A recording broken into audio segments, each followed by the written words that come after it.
Why did you click on this video? Seriously, think about it. Why you? Why now? Was it curiosity or something deeper? That quiet voice whispering, what if I'm not as replaceable as I feel? Or maybe you thought, this is nonsense, I'm not special. Ah, there it is, that reflex, that cultural programming telling you to shrink, to compare, to dismiss your own significance. Be humble, don't rock the boat. Everyone's fighting a battle. Sure, true, but let's rip off the Band-Aid. You clicked because part of you knows you're not like the rest, and that terrifies you. Here's the uncomfortable truth.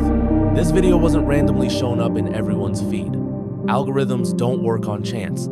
They work on patterns. On your search, your pose, your late-night existential scrolls. You got this because something in your digital fingerprint screamed, this human needs to hear this. So stop pretending you're just background noise. The universe, or Zuckerberg's code, is literally waving a flag at you. We're taught uniqueness is about being the best, the loudest, the first, the gold medalist, the billionaire, the viral sensation. That's a trap. It makes you compare your chapter 3 to someone else's highlight reel. You look at your quiet Tuesday night, laundry, leftovers, lingering self-doubt, and think, see? Totally ordinary. But what if your difference isn't in the spotlight, but in the shadows? Your specific cocktail of trauma and triumph that rewired your empathy.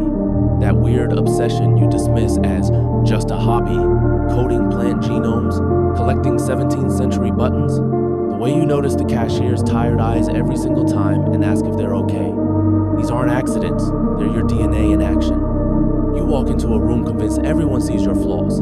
That stain on your shirt, your awkward laugh, your perceived mediocrity. Newsflash, they don't. They're too busy drowning in their own spotlight effect. Your fear of being too much or not enough, that's the echo chamber of your own mind. The raw, unfiltered, messy human experience you carry, that's the fingerprint no one else has. Your average life contains 1,847 micro-choices, micro-suffering, micro-joys that have never existed in that exact sequence in human history. You are literally a statistical impossibility pretending to be basic. You crave belonging, so you sand down your edges, you mimic trends, you swallow your weird opinions, you force laughs. Congrats, now you feel invisible, because sameness is camouflage. True belonging doesn't come from fitting in. It comes from being seen.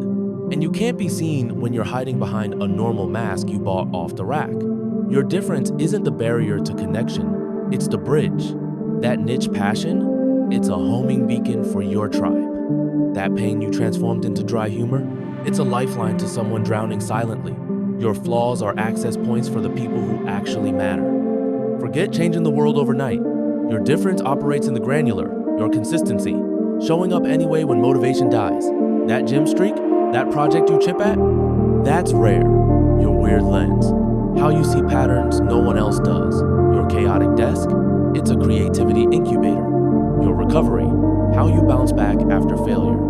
That resilience, forged in fires only you faced. You think heroes are born in grand moments? Nope. They're built in the 1,000th ordinary choice to be slightly more you than the world demands. That email you sent with unexpected kindness, that idea you voiced despite trembling, that boundary you finally set, that's your superpower humming. Stop asking, am I different? Start asking, how am I different and am I using it? Tonight, grab your phone, open notes. Finish this sentence 10 times. I'm the kind of person who, no censoring, who cries at dog rescue videos, who organizes spice racks for fun, who remembers birthdays but forgets names, stare at it. That's not a list, that's your operating manual. Your boring consistency, superpower. Your awkwardness, authenticity magnet.